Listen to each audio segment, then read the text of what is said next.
What's up, everybody? Back here with another video. I know it's been a while. A lot of things have happened since we've dropped our last video. We've bought a bunch of properties, we've sold some properties, we've refinanced some properties. But today we are headed up to Baltimore to go check out a property that we are in the middle of construction on. We're doing the BRRRR method, the buy, rehab, refinance, repeat, or rent, repeat. And we have some pieces of advice that we're going to share with you all once we go up there. So, you know, flipping houses and renovating houses, this stuff is not easy.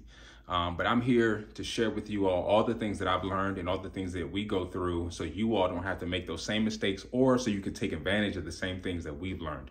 So sit back, relax, enjoy the video. But before you do that, go ahead and hit that subscribe button. Go ahead and like the video. And please turn on that notification bell so you know when we drop more videos in the future. We do this for you all. So let's go. Yeah, we're still in business. We're out here up in Baltimore right now, outside of a property that we purchased a few months ago. And we're up here trying to figure out a few things.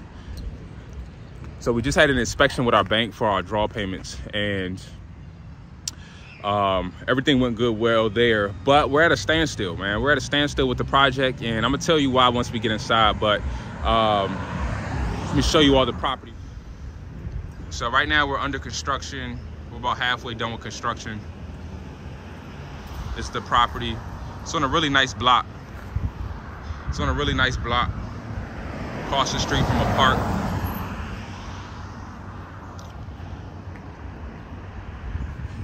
Look, here's a tip. If you're gonna be flipping houses or buying properties straight cash, make sure you always have a sign outside of your property advertising to the neighborhood that you buy properties, because people walk up and down this street all day and you never know when somebody's gonna call you saying, hey, look, you know, I got a house for sale around the corner, but it's not on the market. All right, y'all, let's go inside real quick.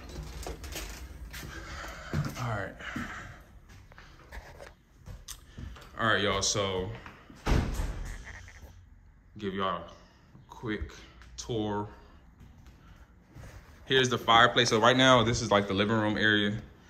Everything's already been roughed in. We framed. HVAC has been roughed in.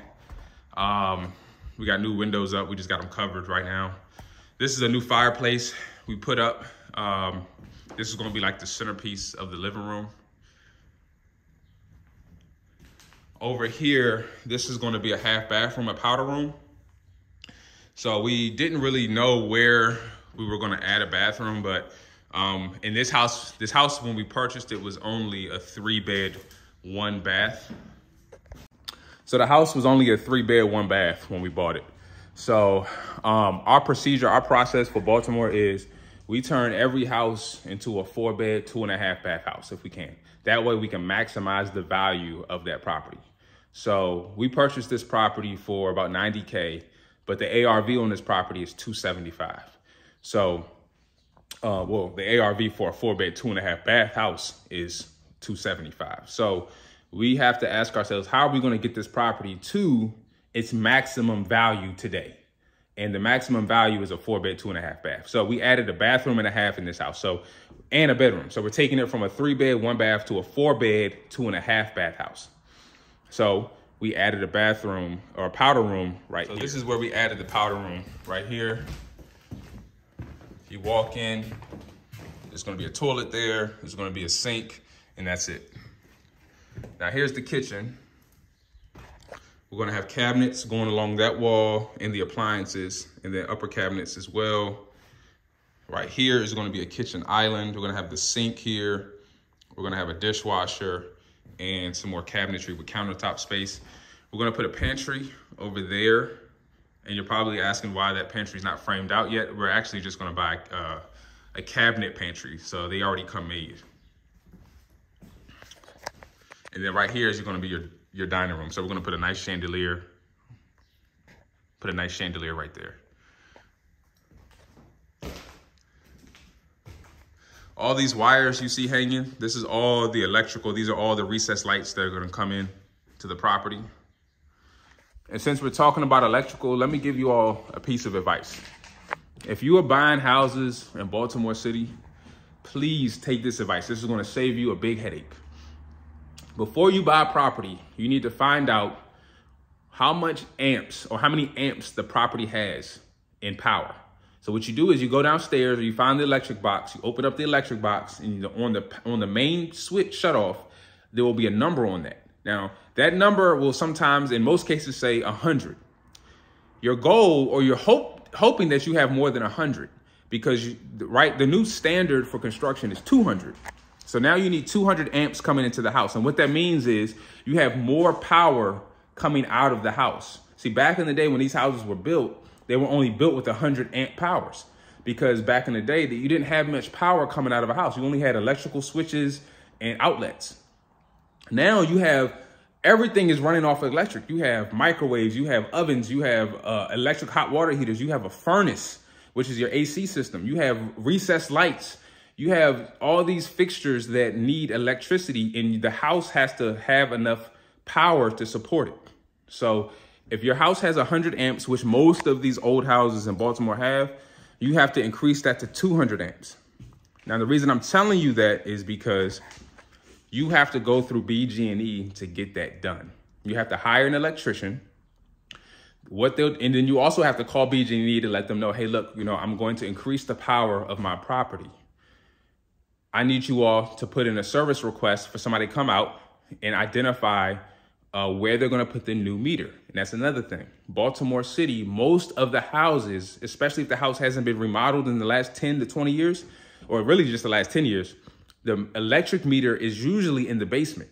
Well, the new code is the electric meter has to be on the back of the house, on the outside. It has to be on the rear outside of the house. So if your electric meter is not on the rear outside of the house, and if it isn't a 200 amp electric meter, Baltimore City is going to make you do what's called a service upgrade.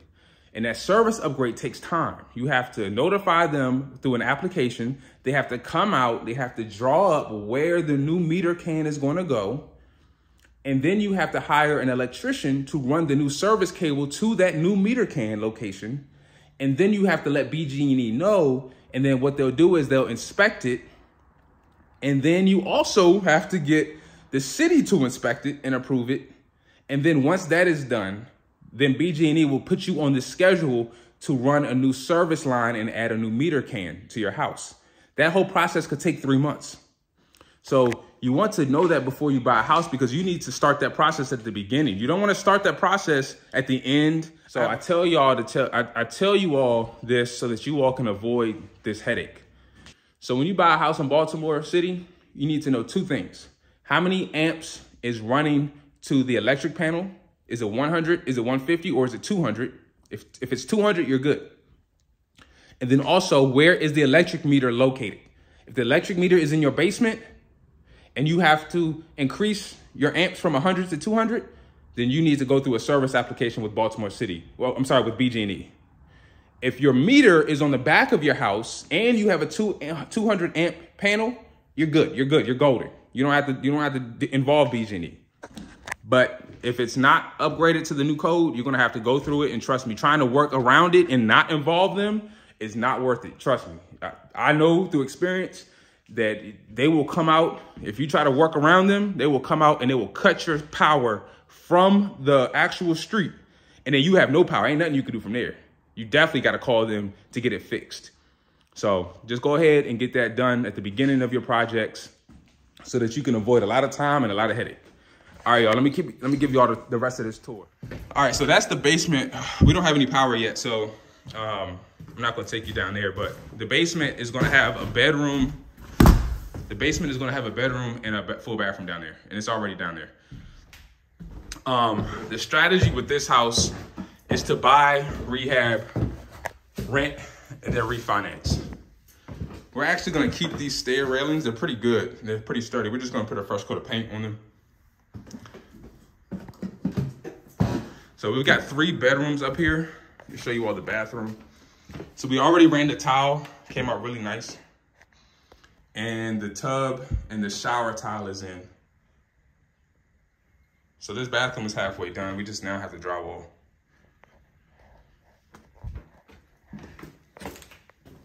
Here's the master bedroom. In the master, we're gonna have a ceiling fan with 4 recessed lights in each corner. Here's the second bedroom. In here, we're gonna have a ceiling fan. And here's the third bedroom. And here, we're just gonna have a dome light. But also, what makes this room so cool is it has a balcony. There's a balcony off of this room.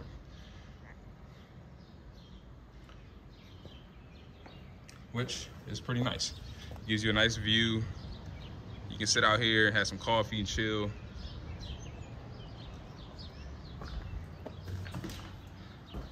Now, normally on a house that has a balcony, I'll put like a door that has some type of window in it so that it brings in more light. But since we're renting this out, it's not necessary. When we go to sell this property in the future, we'll probably swap it out for a more decorative door, but this will be fine for now.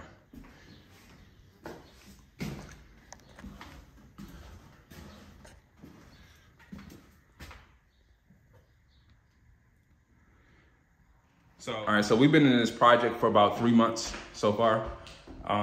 So far, what we have done is we've done demo, we've installed new windows, we have done roof work, we have installed all the interior doors that you see behind me. We've also done all the tile. We have roughed in HVAC, we've roughed in the plumbing because we had to add a bathroom to the basement. I'll show you all that later on once we have power. And then we've also roughed in the electrical. So right now we're just waiting on our inspection so that we could drywall all the walls. And trust me, once we drywall, we're 30 days from being complete. My goal moving forward, my goal for this year and moving forward is to be done a project in 3 to 4 months. A project should not take more time than that. Now, learning the process is important because your first project may take you 6 to 10 to 12 months because you have to learn the process. But the goal should be to get your projects down to 3 months. Really, a project shouldn't take longer than that. And if it's taking more than 4 months, then you're losing money. So that's our new goal, 3 to 4 months and we're out. So right now we're 3 months into this. Once we get drywall up, we'll have 1 more month and we're done.